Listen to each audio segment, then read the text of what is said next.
نوادر اسلام کے معزز سامعین، السلام علیکم ورحمۃ اللہ وبرکاتہ۔ آج ہم بات کریں گے حضرت نوح علیہ السلام کے بارے میں۔ حضرت نوح علیہ السلام کا تذکرہ قرآن مجید میں 42 جگہ آیا ہے۔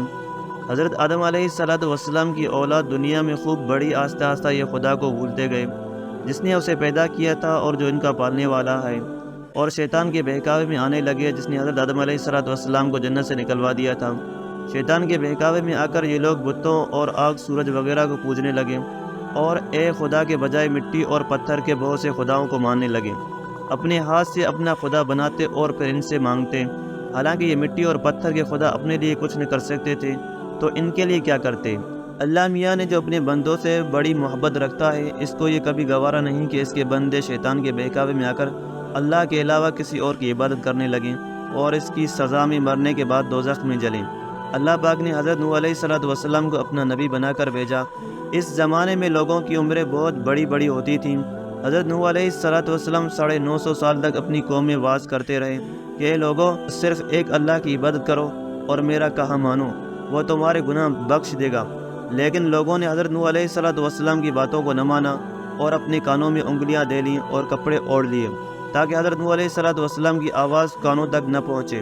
حضرت نوح علیہ السلام ہمت نہ ہارے، وہ برابر سمجھاتے رہے اور کہتے رہے، اے لوگو، اللہ سے معافی مانگو، وہ بڑا معاف کرنے والا ہے۔ وہ تم پر آسمان سے بارش برسائے گا تاکہ تم خوب اناج پیدا کر سکو، اور اس کے ذریعے سے بڑے بڑے باغ پیدا کر دے گا، ان میں نہریں پیدا کر دے گا، تمہیں مال و دولت دے گا اور بیٹے دے گا۔ تمہیں کیا ہو گیا ہے کہ تم خدا کو نہیں مانتے؟ حالانکہ اس نے آسمان بنائے، چاند اور سورج بنائے، اس نے تم کو مٹی سے پیدا کیا اور پھر اسی مٹی میں ایک دن تم مل جاؤ گے، اور پھر قیامت کے دن اسی مٹی سے تم کو دوبارہ زندہ کرے گا۔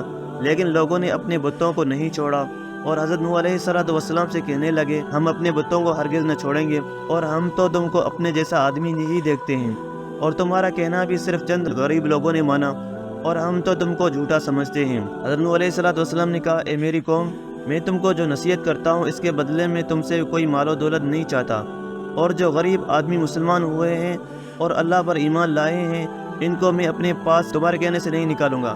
اگر میں ان کو اپنے پاس سے نکال دوں گا تو خدا کے عذاب سے مجھے کون بچائے گا؟ اگر میں ایسا کروں گا تو بہت ناانصاف ہو جائے گا۔ ان کی قوم کے لوگوں نے کہا، اے نوح علیہ السلام، تم نے ہم سے بہت جھگڑا کر لیا، اگر تم سچے ہو تو جس عذاب سے تم ہم کو ڈراتے ہو وہ لے آؤ۔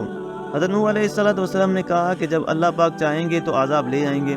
اللہ تعالیٰ نے حضرت نوح علیہ السلام کو وحی کے ذریعے سے حکم بھیجا کہ تمہاری قوم میں جو لوگ ایمان لا چکے ہیں، ان کے علاوہ کوئی ایمان لانے والا نہیں، تم غم نہ کرو، ایک کشتی بناؤ۔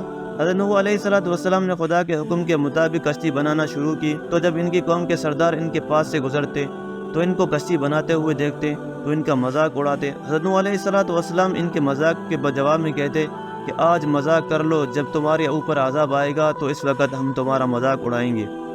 آخر اللہ تعالیٰ کا عذاب اس کے وعدے کے مطابق آیا، زمین سے پانی نکلنا شروع ہوا اور آسمان سے بارش آنی شروع ہوئی۔ اللہ تعالیٰ نے حضرت نوح علیہ السلام کو حکم دیا کہ سب جانوروں کا ایک ایک جوڑا کشتی میں سوار کر لو، اور جو لوگ تمہارے اوپر ایمان لائے ہیں یعنی مسلمان ہو گئے ہیں، ان کو سوار کر لو۔ حضرت نوح علیہ السلام نے اس کشتی میں سوار ہونے والوں سے کہا کہ اللہ تعالیٰ کا نام لے کر اس کشتی میں سوار ہو جاؤ، کہ اس کا چلنا اور ٹھہرنا اسی کے ہاتھ میں ہے۔ اللہ تعالیٰ بڑا بخشنے والا اور مہربان ہے۔ میرے دوستوں، کشتی ان سب کو لے کر لہروں میں چلنے لگی تو اس وقت حضرت نوح علیہ السلام نے اپنے بیٹے سے کہا، اے بیٹے، ہمارے ساتھ سوار ہو جاؤ اور کافروں کے ساتھ مت ہو۔ اس نے کہا، میں کسی پہاڑ پر چڑھ جاؤں گا اور وہ پانی سے بچا لے گا۔ حضرت نوح علیہ السلام نے کہا کہ آج خدا کے عذاب سے سوائے خدا کے کوئی بچانے والا نہیں۔ اتنے میں دونوں کے درمیان ایک لہر اٹھی اور وہ ڈوب گیا۔ پھر اللہ تعالیٰ نے زمین کو حکم دیا کہ اپنا پانی نگل جا، اور آسمان کو حکم دیا کہ پانی برسانا بند کر دے، یہاں تک کہ پانی خشک ہو گیا اور تمام کافر دنیا میں ختم کر دیے گئے۔ حضرت نوح علیہ السلام کی کشتی کوہ جودی پر ٹھہری۔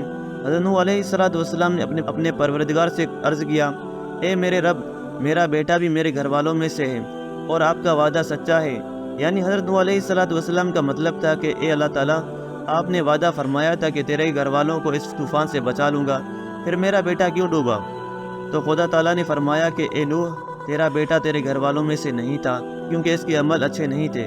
میں تجھ کو نصیحت کرتا ہوں کہ ایسی بات نہ کر جو تیرے علم میں نہیں، اس لیے کہ کنعان اللہ کے علم ازلی میں کافر تھا، اور یہ بات نوح علیہ السلام کے علم میں نہ تھی۔ حضرت نوح علیہ السلام نے اللہ پاک سے توبہ کی اور اپنے کہنے کی معافی چاہی۔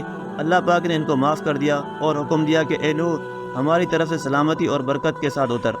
اس کے بعد حضرت نوح علیہ السلام کی امت سے دنیا بسی اور آہستہ آہستہ ان کے بال بچے آباد ہوتے گئے۔ یہ سب لوگ خدا تعالیٰ کی اطاعت کرتے رہے، زمانہ گزرتا گیا اور آہستہ آہستہ شیطان نے پھر بہکانا شروع کیا۔ تو دوستو، حضرت نوح علیہ السلام جو اللہ تعالیٰ کے اتنے بڑے پیغمبر تھے، اپنے بیٹے کو اس کے برے کاموں کی وجہ سے اللہ تعالیٰ کے عذاب سے نہ بچا سکے۔ اس طرح اگر ہمارے ماں باپ اللہ تعالیٰ کے کتنے ہی ولی کیوں نہ ہوں، اگر ہمارے عمل اچھے نہ ہوں تو وہ ہم کو اللہ تعالیٰ کے عذاب سے نہ بچا سکیں گے۔ ہم کو اپنے بزرگوں کے نیک عمل کا سہارا نہیں لینا چاہیے، بلکہ اللہ اور اس کے رسول صلی اللہ علیہ وسلم کے بتائے ہوئے کاموں پر عمل کر کے نیک بننا چاہیے۔ اسی وجہ سے اللہ تعالیٰ نے قرآن مجید میں کہا ہے کہ اگر تم ایک ذرہ برابر بھی نیکی کرو گے تو اس کا بدلہ ہم تم کو عطا کریں گے، اور اگر ایک ذرہ برابر بھی برا عمل کرو گے تو وہ بھی تمہارے سامنے آ جائے گا۔ معزز سامعین، آپ کو یقیناً ہماری ویڈیو بہت پسند آئی ہوگی۔ تو دوستو، اگر آپ لوگوں نے ہمارے چینل کو ابھی تک سبسکرائب نہیں کیا تو ہمارے چینل کو لائک، سبسکرائب اور اپنے دوستوں کے ساتھ ضرور شیئر کیجیے گا۔ جزاک اللہ۔